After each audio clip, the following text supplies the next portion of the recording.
Bem-vindos a mais uma edição do Flag. Hoje estou no Autódromo Internacional do Algarve, em Portimão, a acompanhar o primeiro fim de semana de corridas de automóveis clássicos no pós-pandemia. Vamos acompanhar vários pilotos estreantes e vamos também conhecer alguns dos automóveis mais interessantes, mais invulgares, que participam nos diversos campeonatos e troféus destas provas em Portugal e em Espanha.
Apareceu a oportunidade de eu participar agora este ano no Troféu Mini e, como é óbvio, a primeira coisa que eu disse foi logo que sim, porque acho que é uma ótima maneira de começar a correr, sempre quis correr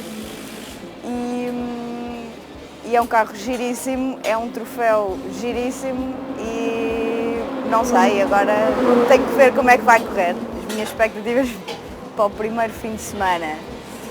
Não sei, não tenho assim grandes expectativas, eu quero vir aqui, quero me divertir, quero experimentar, quero ver como é que é estar efetivamente numa corrida. Eu, noutros desportos, sou bastante competitiva, aqui tenho muito mais respeito, é uma coisa completamente diferente e tenho muita curiosidade para saber como é que vai ser, como é que eu vou estar, como é que eu me vou sentir mesmo dentro do carro e quando estiver mesmo a correr.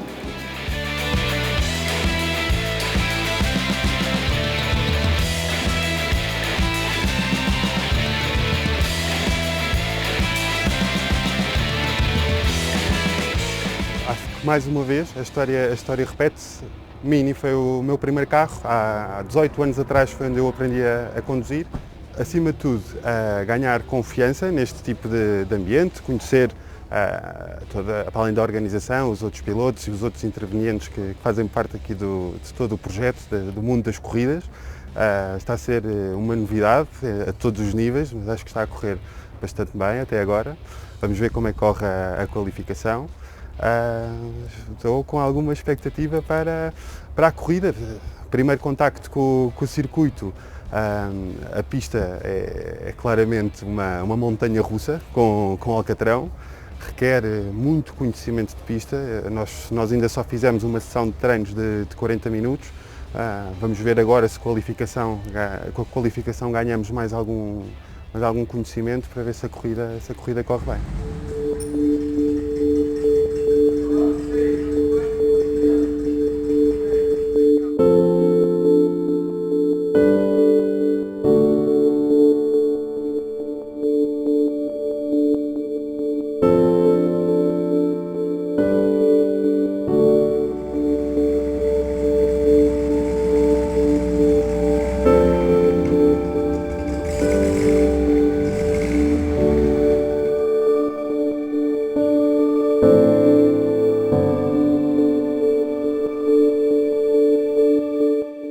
Os automóveis mais interessantes que temos aqui este fim de semana é este Porsche 356. Trata-se de um Super 90 de 1961 que tem a particularidade de ter sido vendido novo na Venezuela e ter estado na América do Sul durante bastante tempo, até o seu atual proprietário, François Guérin, que é o segundo proprietário, ter trazido o carro para a Europa e ter utilizado em diversas provas. O Porsche 356 é o primeiro Porsche, é o primeiro automóvel Porsche. Muitos dos seus componentes mecânicos foram evoluídos a partir do Volkswagen, do famoso Karossa, mas na verdade o Karossa já tinha bastante ADN Porsche, visto que o professor Ferdinand Porsche foi essencial também na sua concepção. Essa concepção caracteriza-se no quê? No motor atrás, um motor de 4 cilindros opostos. O que é que faz? Faz com que seja muito fácil trabalhar a carroceria para ser muito aerodinâmica. Se virem aqui toda esta parte traseira, a secção dianteira muito baixa, tudo isso faz com que este automóvel tenha uma resistência aerodinâmica muito baixa e que, com potências relativamente limitadas, consiga alcançar velocidades máximas muito elevadas. Que, com uma distância entre eixos relativamente curta e a concentração do peso atrás, estes automóveis depois têm algumas, em termos de estabilidade, sobretudo em curva, é preciso ir doseando bem a aceleração e o volante para se conseguir contrariar quer a subviragem, quer a sobreviragem, que em alguns casos pode ser bastante repentina. Mas este automóvel permite-me contar aqui um pormenor curioso. Já repararam neste escudete? Tem o símbolo de Stuttgart, um cavalo preto com um fundo amarelo. Há quem diga que este símbolo estava no flanco de um avião que o piloto italiano na Primeira Guerra Mundial, Francesco Baracca, abateu. E ao abatê-lo, ele passou a utilizar este símbolo no seu avião. Mais tarde, Francesco Baracca também foi abatido e morreu em 1918. Em 1923, Enzo Ferrari ganhou uma corrida em Sábio de Ravenna, na cidade italiana de Sábio de Ravenna. E a Condessa Paulina, mãe do Francesco Baracca, ofereceu o símbolo do cavalo que o seu filho utilizava no avião para que Enzo Ferrari utilizasse no seu automóvel. Esta é a origem do cavalino da Ferrari, que se diz que tem fundo amarelo por causa da cidade de Módena. No entanto, o símbolo de Stuttgart também tem o cavalo preto, não tão empinado, é certo, mas também com fundo amarelo. Por isso, é possível que o cavalo da Porsche e o cavalo da Ferrari sejam o mesmo. Porsche, the 356, was bought in 1961. Was bought for a Colombian guy. I'm the second owner of the car, and the Colombian actually bought the car to make the Pan American race, when it was the real Pan American race in the 60s. So the car was built especially by Stuttgart factory, by Porsche. Was only 5 cars, all of this color, which is a red, tropical red, and it was made with a special, like you see, a special camber. I bring the car back to Europe, then I came to Portugal and I just decided to only use it for track. So I use it in Braga track, actually, and now my second race should be in 1 hour here in Algarve, which is not the best. It's the best track for me, but it's not the best track for that car because that car is very old. So you have to manage your pilotage, because you have to manage the brake, to administrate everything, to the tires and everything, because it's an old car. So the goal for today should be arrive. We decided to put a gearbox from a Speedster. Speedster is different and it's more equilibrating to race. Then we put, like you see, a Sebring exhaust, which means noisy, but you get 5 or 10 horsepower limit, which is normal. So not much. Then we quit the parts that you don't use or you don't need in a track. So it's quite alright, but it's still a small engine. Remember that if you want to race with that, you remember that it's a Volkswagen Porsche, because it was. It was originally, it's the same engine that the 912, which was the next car after the 356. And then so you get more or less the car. The car is a very simple car. You get it's easy to maintain, it's easy to set up, which is very important for a car. And then enjoy it. The organization is very well, very good. The people are nice. They inform you before and after. You get all the informations ready, and the ambience is very good. Why I told you that is like we are talking about vintage cars in that series, historic, Iberian historic race ready. It's good because the people are making themselves friends, and everybody is helping the others. He's talking about the track. It's not so professional. They're fast. It's fast because there is a lot of pilot customers, and there's a long career of racing. So I think, but for me, I like it. Estou aqui ao pé daquele que é uma das estrelas das corridas de Grupo 1 de clássicos em Portugal. Trata-se de um Peugeot 104 ZS. É um automóvel com tração dianteira, com motor de 4 cilindros à frente. Tem um motor muito pequenino, com apenas 956 cm3, faz 9.000 rotações e é um dos automóveis mais impressionantes aqui a passar na reta da meta.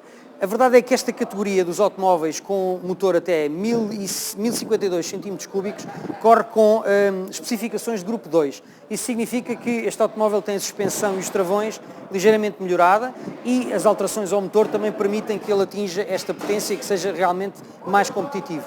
Vamos conhecer um pouco mais sobre este projeto, falando precisamente com o Francisco Cardoso. Este projeto começou com o Paulo Antunes, uma iniciativa dele, e depois de muito forçar, lá preparámos isto para vir ao grupo. É um projeto engraçado, é um carro atípico, é diferente dos outros. Isto é um motor com 956 cm3, mas é um motor muito bem preparado, com tudo o que é de melhor. E o Ferraz conseguiu extrair disto 105 cavalos às 9.000. De maneira que é um motor que grita muito. É limitado, porque depois em ponta falta-lhe ali qualquer coisa, mas não se pode mexer ali em outros parâmetros e é isto assim que ele faz. Os travões é um bocado uns abrandadores, não trava convenientemente, mas a gente habitua-se. Em 10 corridas fez 10 vitórias e 10 polos. O nosso catering, que é o Orlando, que passa nomeadamente a vida a andar nos ralis com o filho dele, no Nacional, mas tem-nos acompanhado ao longo dos anos, quer no Histórico Endurance, quer no Campeonato Nacional que fizemos também, quer agora no Grupo 1. Portanto, isto é uma família. Bom, o Ferraz é o homem que é o pai dos parafusos, é o que trata disto, é o que dá carinho ao carro. O Paulo Antunes é o gestor disto tudo e vamos lá ver a pessoa que coordena mais isto. Eu sou só o piloto, mais nada. Dou as minhas opiniões, mas só sou o piloto. Eu já tinha entrado no Histórico Endurance há uns anos e fiz muitas corridas do Histórico Endurance. Depois, por iniciativa do Paulo, lá vinha ao Grupo 1. A orgânica disto continua a ser do Diogo Ferrão, coadjugado pelo Francisco Pinto Abreu. E acho que isto não podia estar melhor para o que está.